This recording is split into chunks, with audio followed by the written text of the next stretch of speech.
Há um lugar dentro de ti que ensaia conversas que nunca acontecerão. Um lugar que encontra as palavras perfeitas, cortantes e brilhantes, muito depois de o momento ter passado. É uma diretora de cena interna que rebobina a fita de uma humilhação, de uma indiferença, de um silêncio dele, e encena o ato final que nunca existiu. Nesse teatro privado, tu és eloquente, és invulnerável, a tua voz não treme. Dizes tudo o que ficou preso na garganta, tudo o que a surpresa, a dor ou o medo não te deixaram articular. E na tua fantasia, ele ouve. Ele finalmente entende. O seu rosto, antes uma máscara de calma ou desinteresse, desmorona-se. Ele reconhece o teu valor, a tua dor, o erro que cometeu. Nessa cena, tu vences. Uma onda de poder percorre o teu corpo. É um calor que sobe pelo peito, uma sensação de justiça, de vingança doce e merecida. Por um instante, a ferida parece fechada. A impotência que sentiste dissolve-se. Sentes-te inteira, vista, real. Mas então, a cena desvanece-se. A luz do quarto, o som dos carros lá fora, o peso do telemóvel na mão trazem-te de volta. E o que resta não é o poder, mas um eco oco, uma solidão ainda mais profunda. Porque essa vitória foi uma miragem, e a sede que ela pareceu saciar por um momento, agora está mais forte do que nunca. Hoje não vamos falar sobre como esquecê-lo ou como ser uma pessoa melhor que se eleva acima da raiva. Não. Hoje vamos falar sobre essa fome, essa sede de reação, essa fantasia de vingança. Vamos descer a esse lugar escuro e poderoso dentro de ti, porque ele não é o teu inimigo. Ele é um mensageiro. Essa parte de ti, que a psicologia profunda de Jung chamaria de sombra, não quer realmente a vingança dele. Ela não quer a sua destruição. Ela quer algo muito mais fundamental, algo que lhe foi negado. Ela quer reconhecimento. E a dificuldade em distinguir o desejo de reconhecimento do desejo de vingança é o que te mantém presa no ciclo de dor e poder imaginário. É a diferença entre o medo de continuar a ser invisível e a maturidade de te tornares a tua própria testemunha. Esta conversa é sobre aprender a ouvir o que a tua sombra realmente diz, por baixo do barulho da raiva. É sobre entender que o poder que buscas não está na reação dele, mas na tua capacidade de acolher a tua própria fúria sem te tornares refém dela.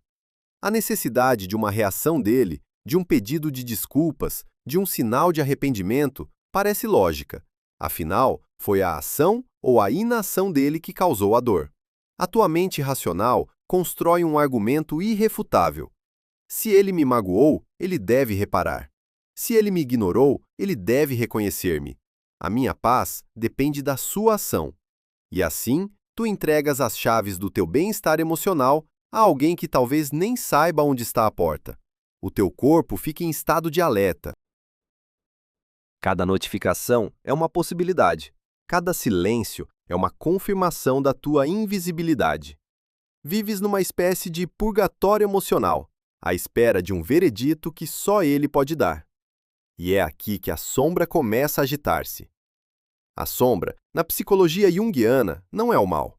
É simplesmente tudo aquilo que reprimimos em nós para sermos aceitáveis, para sermos amadas. Para a mulher, historicamente, isso significou reprimir a raiva, a ambição, a agressividade, o poder cru. Fomos ensinadas a ser compreensivas, pacientes, cuidadoras. A nossa raiva foi rotulada de histeria, a nossa assertividade de agressividade, a nossa necessidade de poder de falta de feminilidade. Então, quando te sentes desrespeitada, invisível, trocada ou ignorada, a raiva genuína que surge não encontra um caminho de expressão saudável. Ela foi exilada para a sombra. E de lá, ela não fala, ela grita. Ela não pede, ela exige. Como não sabe como pedir, por favor, vê a minha dor, ela fantasia em como te fazer sentir a dor dele. A vingança torna-se o único idioma que a tua dor reprimida conhece para dizer: eu existo, eu importo, o que tu fizeste teve um impacto.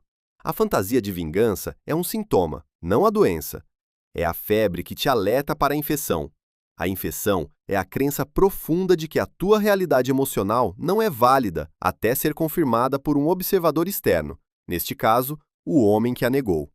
É como se a tua dor fosse uma árvore a cair numa floresta, e se ele não estiver lá para a ouvir, ela não fez som. E o teu corpo vive esta crença. A tensão na mandíbula ao adormecer, como se estivesses a ensaiar as palavras que vais dizer. O aperto no estômago quando vês o nome dele.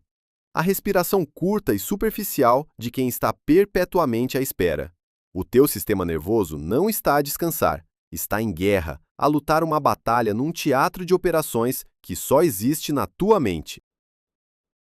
Se reconheces esta voz faminta por uma reação, esta parte de ti que anseia por um confronto final, escreve nos comentários uma palavra que descreva o que sentes que ela realmente busca.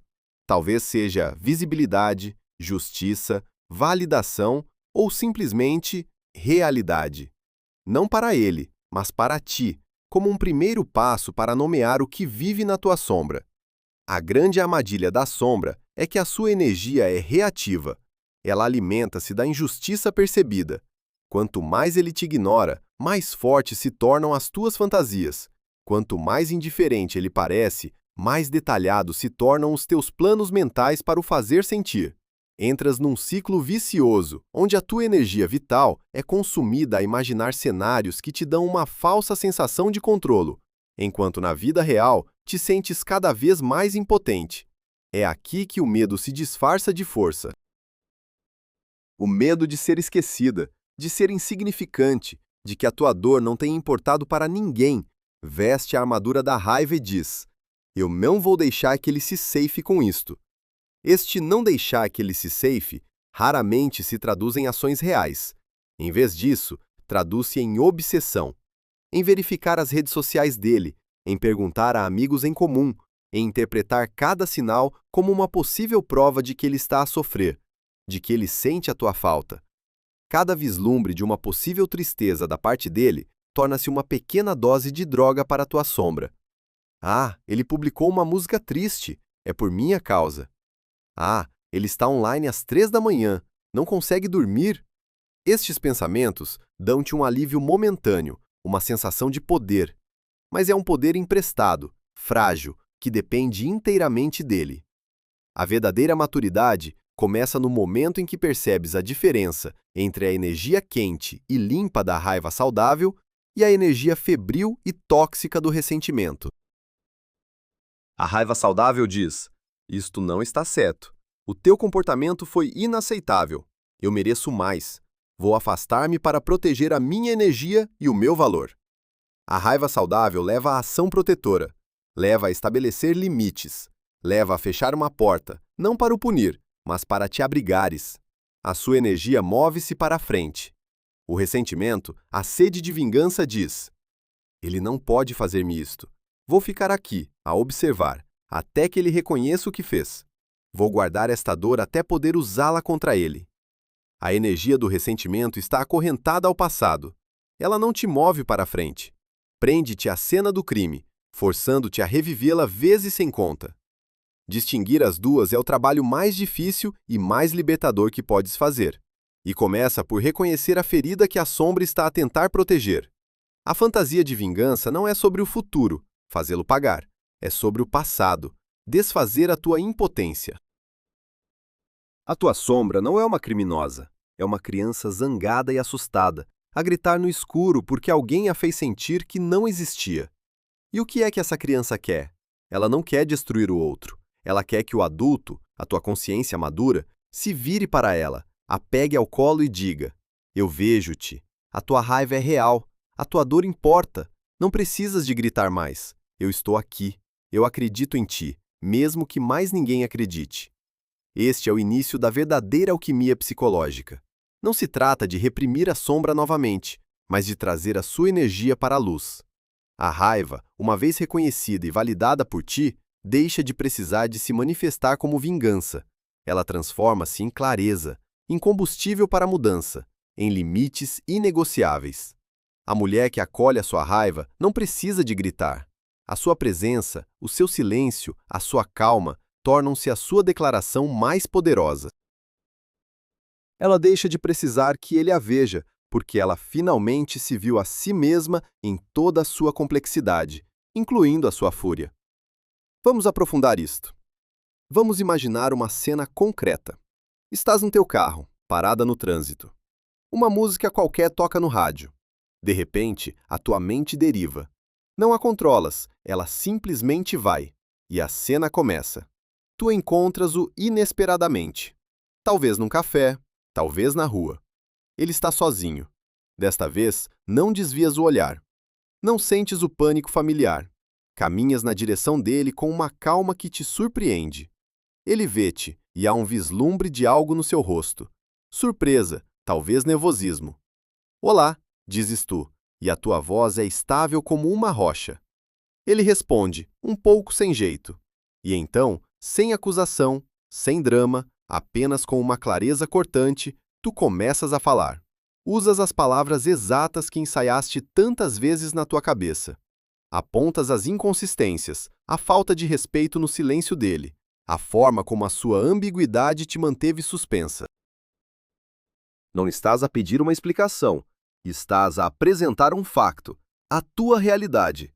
No teu monólogo interior, cada frase aterra com o peso da verdade. Vês o seu queixo a cair ligeiramente. Vês a sua máscara de controlo a rachar. Ele tenta interromper, mas tu levantas a mão. Um gesto pequeno e definitivo. Eu não terminei. E continuas, expondo não a tua dor, isso já não é para ele ver, mas a dinâmica, de uma forma tão objetiva que é irrefutável. No clímax da tua fantasia, ele finalmente diz as palavras que tanto desejaste ouvir. Tiveste razão. Eu fui um cobarde. Eu sinto muito. A validação, a rendição, a vitória. Sentes uma onda de calor, de triunfo. O teu corpo relaxa. A justiça foi feita. A buzina do carro de trás acorda-te. Estás no mesmo engarrafamento. A música no rádio já acabou. O teu coração está a bater depressa. As tuas mãos agarram o volante com força. O triunfo que sentiste há um segundo esvai-se como fumo, deixando para trás um resíduo amargo. Uma cinza fria no fundo do estômago. Nesse momento de clareza dolorosa, tu percebes. O alívio que sentiste na fantasia não veio da justiça, veio da sensação de finalmente seres ouvida. A tua realidade foi por um momento a única realidade na sala. O problema é que a sala não existia. E a pessoa que te ouviu não era ele, eras tu. É aqui que a bifurcação se torna clara. O caminho do medo, da sombra reativa, é continuar a perseguir essa fantasia. É acreditar que um dia, com a estratégia certa, com o silêncio certo, com a indiferença calculada, tu conseguirás encenar essa cena na vida real. É um caminho que te condena a viver num roteiro, em vez de viveres a tua vida. O caminho da maturidade é olhar para essa fantasia não como um objetivo, mas como um diagnóstico. O que é que esta cena me está a dizer sobre o que me falta? A resposta é devastadora e libertadora. Falta-me a minha própria autoridade para validar a minha experiência. Eu ainda acredito que preciso da confissão dele para que o crime seja real. A maturidade não é a ausência de raiva, é a mudança de público para essa raiva. Em vez de a direcionares para fora, para um auditório que está vazio ou que não quer ouvir, tu viras-te para dentro. Tornas-te o teu próprio público. Começas um diálogo diferente. Eu estou com raiva e tenho todo o direito de estar. O que aconteceu não foi justo. A forma como fui tratada foi desrespeitosa. A minha dor é real.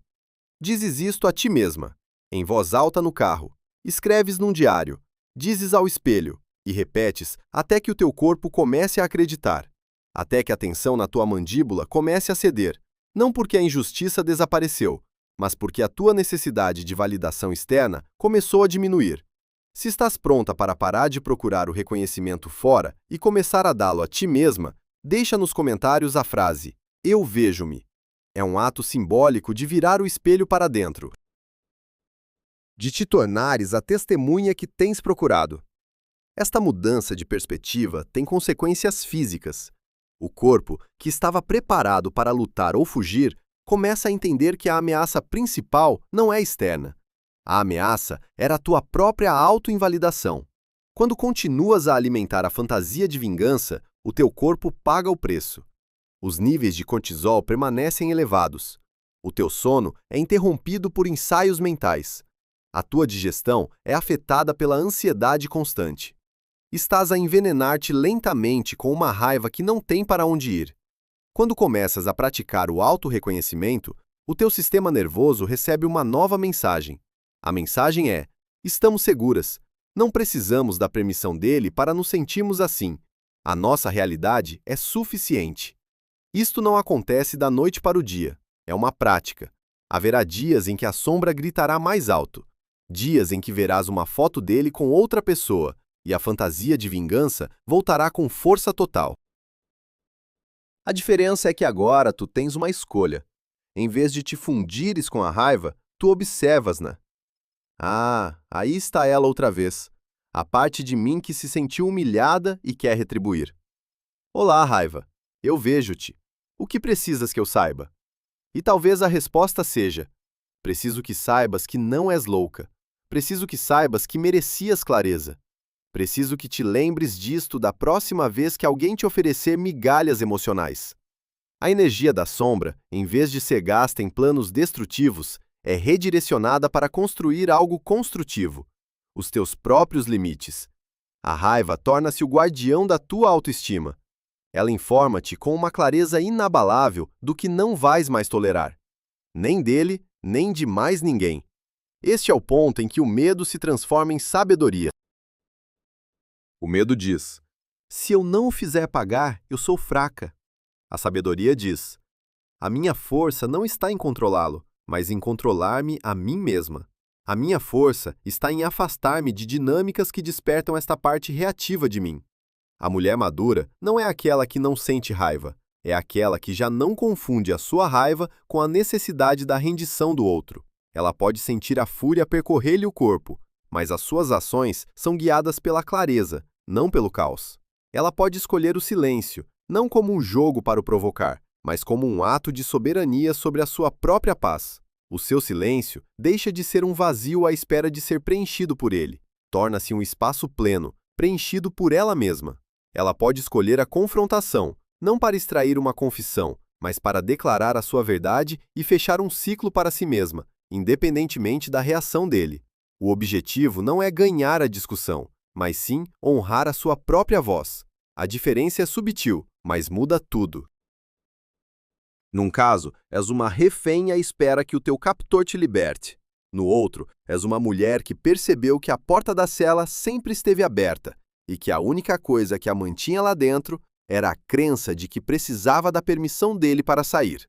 O verdadeiro poder, a verdadeira vingança, se quisermos usar essa palavra, é a tua indiferença autêntica.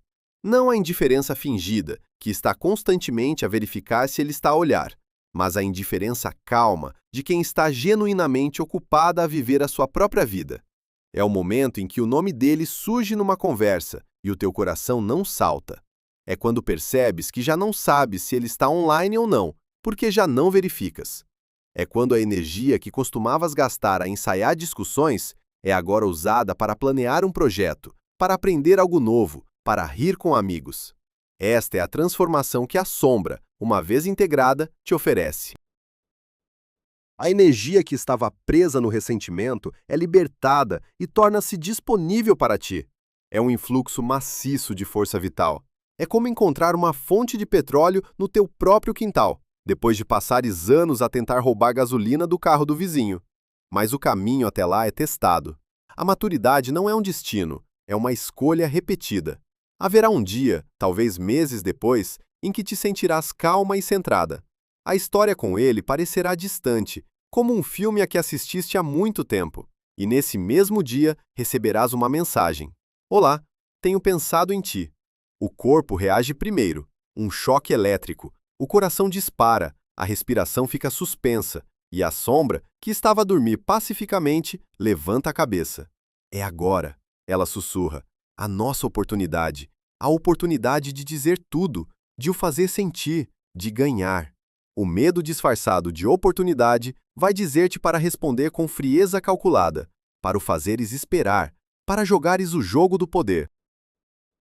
Vai tentar arrastar-te de volta para o velho teatro. A maturidade, por outro lado, fará uma pausa. Respirará fundo, sentindo o chão sob os pés. E fará uma pergunta diferente. Não, como posso ganhar isto? Mas, o que é que eu quero proteger? A resposta será: a minha paz, a minha estabilidade, o meu novo centro. A partir desse lugar, a tua resposta, ou a falta dela, não será uma reação, mas uma escolha consciente. Podes não responder, não porque estás a puni-lo, mas porque a conversa já não te interessa. O teu silêncio é uma fronteira, não uma arma. Ou podes responder com uma simplicidade desarmante. Espero que estejas bem. Eu estou. Uma frase que não abre portas para o passado, mas que afirma a tua realidade presente. Uma frase que não contém raiva nem saudade, apenas um facto tranquilo. Em ambos os casos, o resultado é o mesmo. Tu permaneces no teu centro.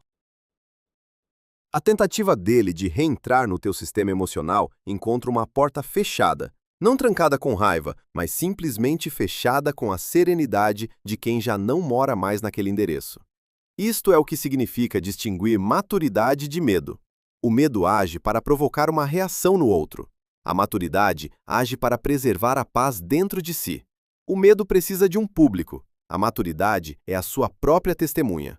A tua sombra nunca desaparecerá, e isso é bom. Ela é a guardiã da tua força, da tua paixão, do teu fogo. O teu trabalho não é matá-la, mas educá-la. É ensinar-lhe que o reconhecimento que ela anseia não virá de fora. Quando sentires a próxima onda de raiva, a próxima fantasia de vingança, não a rejeites. Acolhe-a, leva-a para um passeio, pergunta-lhe o que ela precisa, e depois dá-lhe tu mesma. Reconhece a tua própria dor, valida a tua própria raiva. Se a mãe, a amiga, a advogada que a tua sombra precisa. Ao fazê-lo, a energia dela transforma-se. A sede de vingança torna-se uma sede de vida. A necessidade de provar o teu valor a ele torna-se a alegria de o expressares para ti mesma. A mulher que integrou a sua sombra é magnética, não porque seja perigosa, mas porque é completa. Ela não tem medo da sua própria escuridão, e por isso, a escuridão dos outros não a assusta nem a controla. Ela caminha com uma integridade que é sentida, não declarada. A sua paz não é uma ausência de conflito, mas uma presença poderosa que diz: eu sei quem sou, eu sei o que sinto, e isso é suficiente. Se esta conversa te ajudou a encontrar um lugar de mais clareza, um lugar onde a tua força não depende da reação de mais ninguém, deixe uma frase promessa para ti mesma nos comentários. Pode ser algo como: a minha paz é o meu poder, ou eu sou a minha própria testemunha. Uma âncora para te lembrares, nos momentos de teste, de que a validação que procuras já vive dentro de ti. Mas o caminho para essa soberania interior não é uma linha reta. É um caminho que desce ainda mais fundo, para além da história com ele, até a memória celular do teu corpo e as primeiras feridas da tua alma. Pensa no teu corpo como um arquivo vivo. Cada experiência, especialmente aquelas carregadas de emoção intensa, é codificada nos teus tecidos. A humilhação de ser ignorada não vive apenas na tua mente.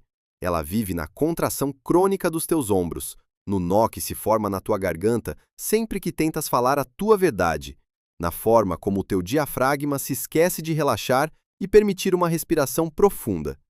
Quando começas o trabalho de te tornares a tua própria testemunha, o corpo começa a falar. O processo de cura não é silencioso. Haverá dias em que, sem razão aparente, sentirás uma onda de tristeza avassaladora. Lágrimas que não são sobre ele, mas sobre a menina dentro de ti que nunca foi autorizada a zangar-se, que aprendeu que o seu valor dependia da sua capacidade de ser agradável e complacente. Deixe essas lágrimas virem. Elas são a memória do corpo a liquefazer-se, a libertar a dor antiga. Poderá sentir tremores ou calafrios inexplicáveis. É o teu sistema nervoso a recalibrar-se, a libertar a energia de luta ou fuga que esteve presa durante meses, talvez anos. Em vez de te assustares com estas sensações, respira nelas. Diz ao teu corpo: está seguro, pode soltar, eu estou aqui contigo. Estás a presenciar a libertação da memória corporal do trauma. O trauma não foi apenas o que ele fez, foi a tua subsequente autorrecusa, o eco da invalidação dele dentro de ti. Ao curar essa autorrecusa, o corpo finalmente recebe permissão para largar o peso. Esta necessidade desesperada de reconhecimento externo raramente começa com ele. Ele foi apenas o ator que desempenhou um papel familiar num drama muito antigo. A raiz desta fome está muitas vezes na nossa primeira experiência de amor e validação, a nossa infância. Se cresceste num ambiente onde as tuas emoções eram consideradas um incômodo, um exagero ou simplesmente ignoradas, aprendeste uma lição perigosa. O que eu sinto não é real até que alguém com autoridade, um pai, uma mãe, o confirme. Quando adulta, inconscientemente procuras recriar essa dinâmica. Entregas a autoridade sobre a tua realidade emocional a um parceiro.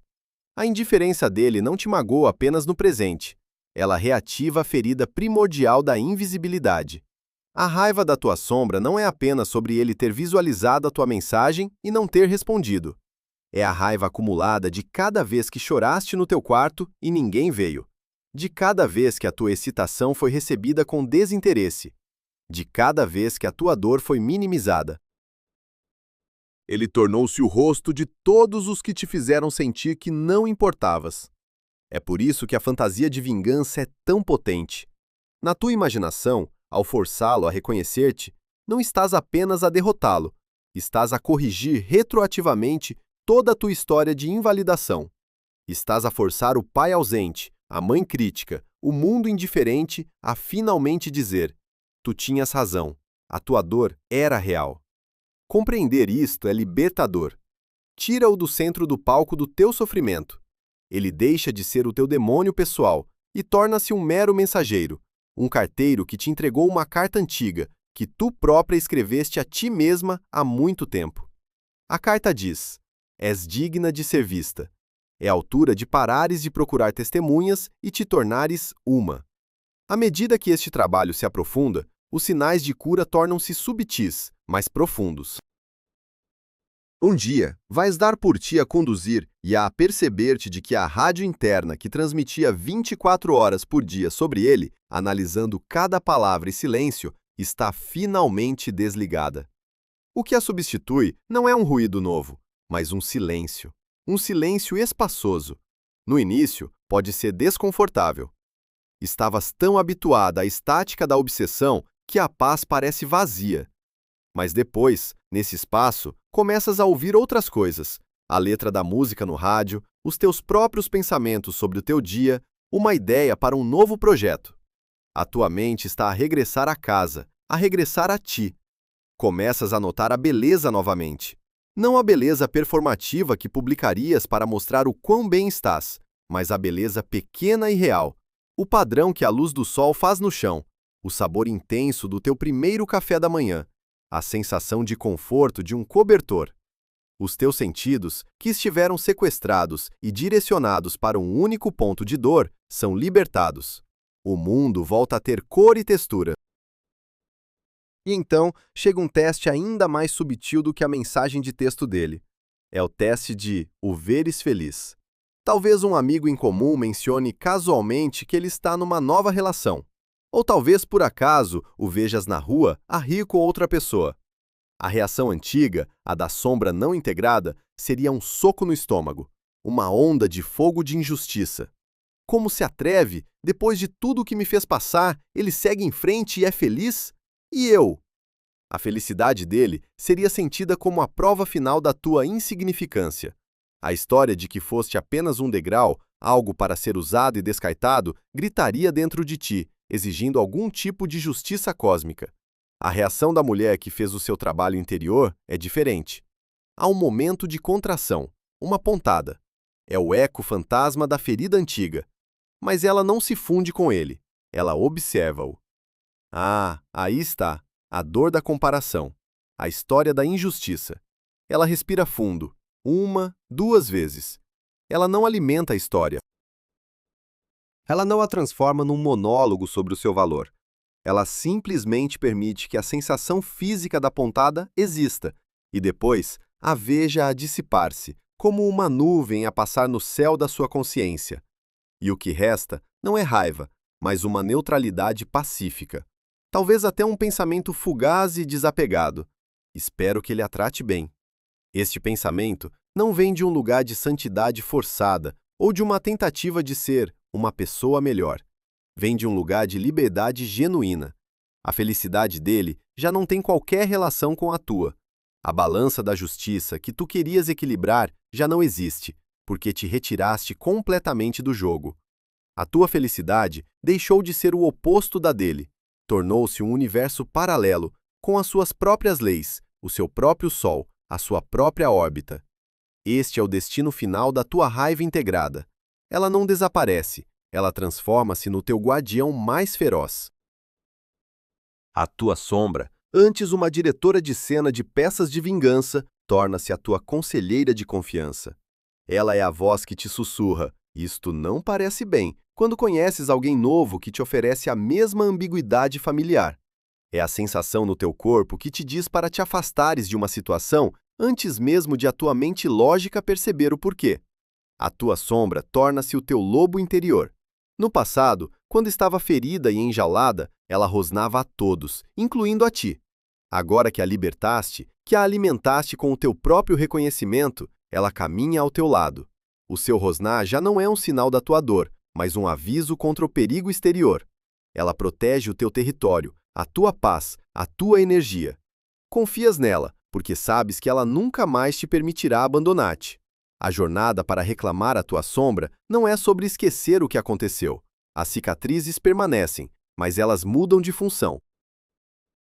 Deixam de ser pontos de dor que te fazem estremecer ao toque e tornam-se um mapa da tua própria resiliência. Podes passar os dedos por elas e lembrar-te não da dor da ferida, mas da força que tiveste para a curar. Elas contam a história de uma mulher que desceu ao seu próprio inferno, não para destruir o seu inimigo, mas para resgatar a parte mais poderosa de si mesma. E o que encontras no final deste caminho não é o poder explosivo e barulhento de uma vitória sobre ele. É o poder silencioso e inabalável da soberania. É a calma de quem já não precisa de provar nada a ninguém. É a plenitude de viver uma vida que não é uma reação ao passado, mas uma expressão autêntica do teu presente. A vingança que a tua alma realmente desejava não era a queda dele, era o teu próprio renascimento. E ao escolheres a maturidade em vez do medo, ao escolheres o auto-reconhecimento em vez da perseguição, tu deste a ti mesma a única vitória que realmente importa. Tu recuperaste-te a ti mesma. E numa vida onde podes perder pessoas, trabalhos e certezas, ser a dona de ti mesma é a única posse verdadeiramente permanente. É o teu poder, é a tua paz.